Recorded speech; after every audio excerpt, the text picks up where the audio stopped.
Welcome to A Drink of Wisdom. Nathan Drinkard, I'm Jay Watts. Thanks for spending some of your time with us. As you well know, our show is hosted on the Anchor app, but we're on all the major podcast platforms, Apple Podcasts, Spotify, just to name a few. And if you're looking for us on video, you can find us on our A Drink of Wisdom YouTube channel. Like, listen, share, subscribe, drink.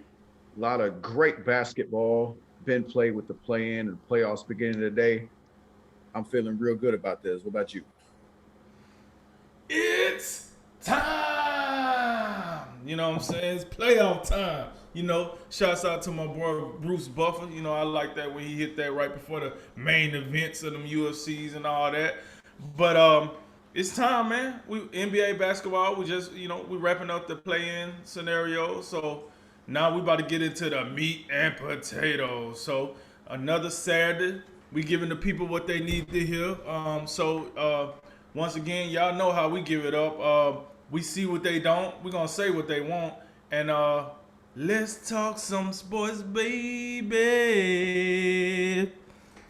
All right, episode 53. The Wizards capture the eighth seed in the East, and we're geared up to preview all things first round of the NBA playoffs.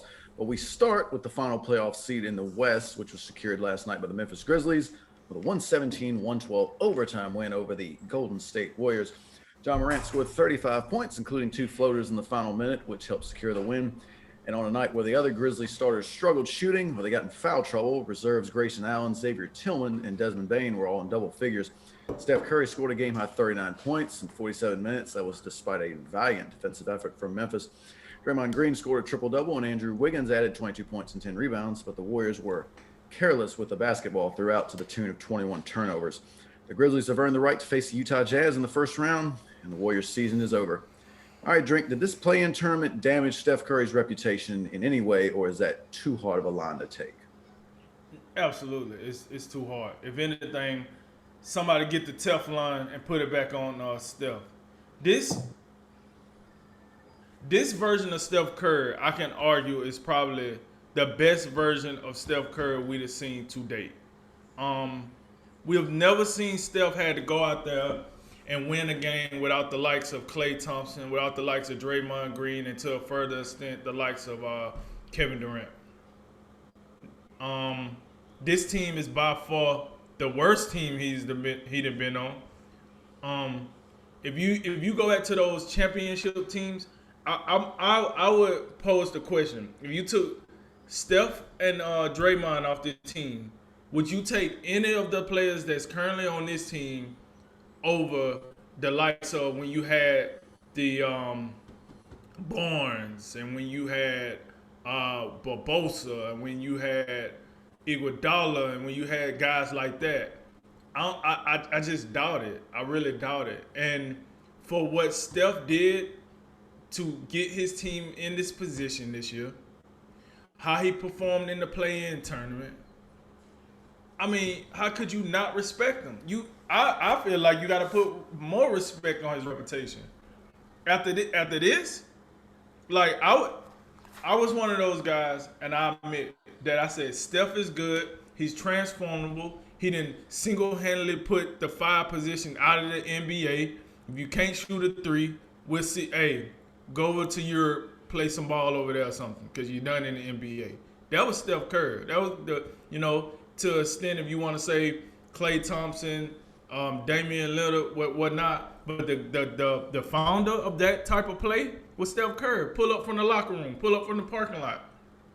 That was him. However, my opinion of Steph was, okay, he's cool. He's a superstar, but I just don't see him being a number one. I don't see him being able to, put a team on his back and take him to the promised land. This year, I had to put some respect on his name, man. Like, first of all, he's the oldest scoring champ since Michael Jordan. Mm-hmm. Like, that's commitment. Anytime you do anything and you compare to Michael Jordan, that's a doggone good comparison. You know what I mean? So he's showing he still got game, and this year he's showing if you give him the opportunity, he could be a number one. Them guys last night did not help him. Hell, his number 2, we actually got respect for his number 2, but even he hit or miss, with that being Draymond Green. And he got to depend on the likes of Wiggins and Poole and Bazemore. And what are we doing here? What are we doing here? I say Ja Morant probably got a better number 2 than Steph got this year. Well, all right, that's disrespectful to Draymond Green. But I would say Ja Morant got, let's say, a better 3, 4, and 5 than right now than Steph Curry. So to not make this long-winded, I don't think the play-in tournament damaged him. I don't. You cannot watch that Lakers versus Warriors matchup and walk away and be like, man, Steph overrated. Steph don't deserve all the hype. If you watch that game and you left and that was what you was thinking, you don't know what you're looking at. You got to know what you're seeing out here. Steph was putting it all on the line. And then even last night, if Steph don't play, this was probably the first blowout we get from the Western play-in games. So, no, man. To be honest with you, no, absolutely not, man. I think Steph won way more kudos than people turning their back on him. You have to respect him. This weekend it was announced he was one of the finalists for the MVP award. You can't. How do you look? How do you look at the season he had, the play-in tournament he had, and do anything but respect what he done? And then you think about it, like I was talking to you before the show. Now you have to ask yourself where the Warriors gonna go from here, because we know what we're gonna get out of Steph. We kind of know what we're gonna get out of Draymond. Clay will be coming back. I think Looney is probably locked into his contract, his position on the team. These other guys, Wiggins and Oubre to be examples, the guys that got a name, but we still trying to wait for them to actually go to the next level. Those I just wonder what would the Warriors do, because Wiseman will be back next year. But with all that said, I no, to answer the question, no. I think Steph's reputation, if anything, it got lifted. It's better now. He's in a better position today as far as his reputation than he was 3 weeks ago. Now, to the game itself, I want to give a good, shout out to the Grizzlies, man. Hey, once again, this is another shot across the ball to that team in New Orleans. Oh, man. It's another shot at them, man. Is it that, once again, like you always say, you kind of gotta tie the Grizzlies with the Pelicans, because where Zion went, where Ja Morant went, both in the same conference. So you just gotta feel like we supposed to see them both rise at the same time, but that's not what we're seeing, folks. That's not what we're seeing out here. Ja Morant is out here looking like the real deal, Holyfield. And I got it. If you want to say, oh, we hyped with Ja Morant over a play-in tournament? No, we hyped with Ja Morant because he actually coming out here looking like he want to be in the playoffs. He did the same thing last year. They didn't get it, but the Grizzlies was hanging around to the last minute, right? Way more than we can say about the Pelicans. A lot more than what we can say about the Pelicans. So, kudos to Ja Morant, man. Kudos to the coach. His name eludes me. I want to give him a shout out. His name, Frazier, Leslie Frazier. For the Grizzlies? Yes. That'd be Taylor Jenkins. Oh shoot, Taylor Jenkins. My bad.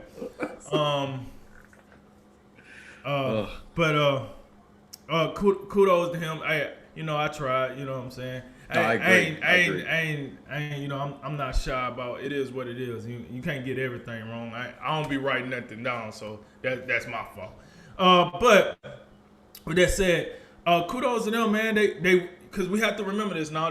The Grizzlies went into Golden State and won this game. Yeah. It was a crowd there. It wasn't like it was just straight up silence in there. It was a crowd. They was making their presence known when they could, because the Warriors didn't really. I mean, every now and then they gave them something to get loud about, but for majority of the night, the Warriors kind of took the crowd out themselves. But I just want to say shout outs to them. this is a young team, man. They're gonna have to figure out how to get something else there to take them to the next level. But as far as the young talent that they have on this team, it's amazing, man. It's like I love the way they play.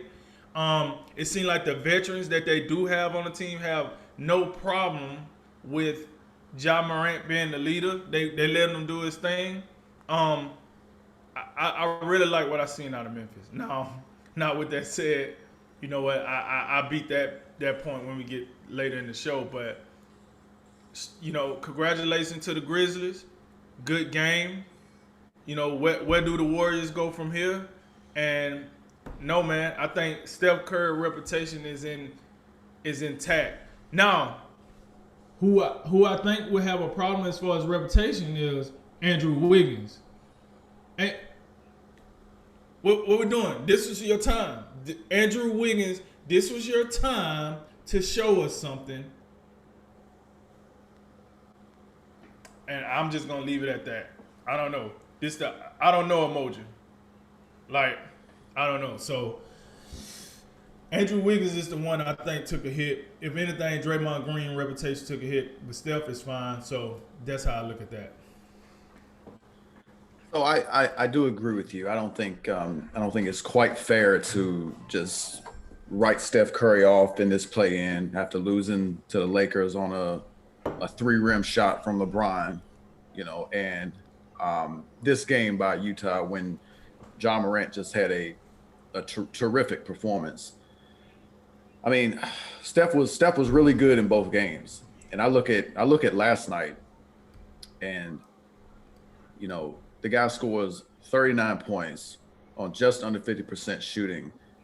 Right. And I just, it's one of those situations where Steph was really good last night, and I thought Memphis's defense was equally outstanding. And then think about that. I truly believe Memphis's defense last night was terrific.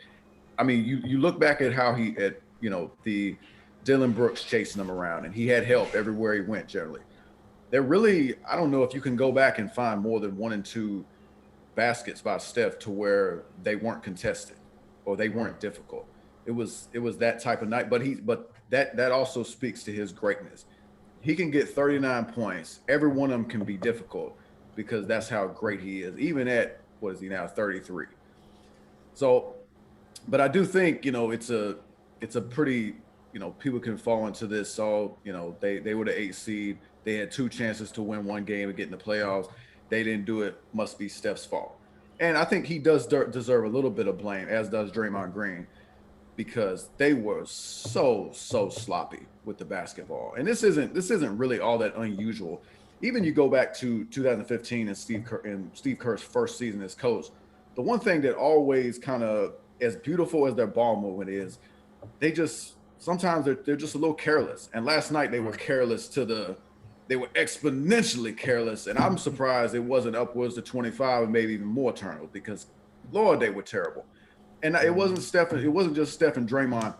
There was far too many occasions where Steph is running off ball. He's doing everything he can to be open, but he ain't got there yet. And they just forcing him the ball anyway, and it just resulted in too many turnovers. Mm-hmm. Memphis took advantage of them to the tune of, they get out in a fast break. They get more shot attempts up. They also Memphis also was very good in offensive glass. Could have been a lot better if Valanciunas wasn't in foul trouble. But no, I do agree with you. I thought Steph was great in both games. LeBron just hit a big shot, and Ja Morant late in that game closed the deal. And I think if Golden State, if you go back and you look at that tape, if we protect the ball and we keep working and we keep moving, we're going to get something good. Even anything Steph gets is good, whether he's, getting to the basket or he's pulling up from the logo. We're getting a good look. But as usual, I think I've said this a couple of times. Golden State, we know what we're going to get from Steph, no question about it. It's gonna be predicated on those other guys. I thought Draymond was pretty good. You'd like to see him be a tad more aggressive, scoring the basketball. But when you get a guy that's averaging 6 points on a year, he comes out and gets you 11 points, hit a 3-pointer at one point, 16 rebounds, 10 assists. I'm not mad at Draymond, but like Steph, got to protect the ball a little bit better. But I mean, and I No, hate to. well, hold on now, hold on, and I get what you're saying, but hey, he did all that in 45 minutes. It's only 48 minutes in the game. Yeah, that's true. That's true. So if you want to see more scoring from Draymond, I'm not mad at that. What I'm just saying is, based on what he did in totality of the regular season, he did do a little And, bit more than he does on an average night. and he had a triple double. I Right. show respect. He So had a triple. I'm not going to be too hard on Draymond. And also, that's really not his role. I don't think we're going to get super upset with Draymond unless he's just out here putting up donuts. Anything, Draymond's known for his playmaking, his rebounding, and his defense and all that stuff. The scoring is extra for him. Up now, I don't want to pick on Andrew Wiggins. And look, you put up 22 and 10. That's nothing to like sneeze at. But there's far too often in the game where you just feel like, man, I haven't heard from Wiggins in a while. Like, you just don't see the impact possession to possession. And I think that's where he comes up short. And I had a friend last night jokingly say on the broadcast, man, it's like Andrew Wiggins is contractually obligated not to do more than like 22 points.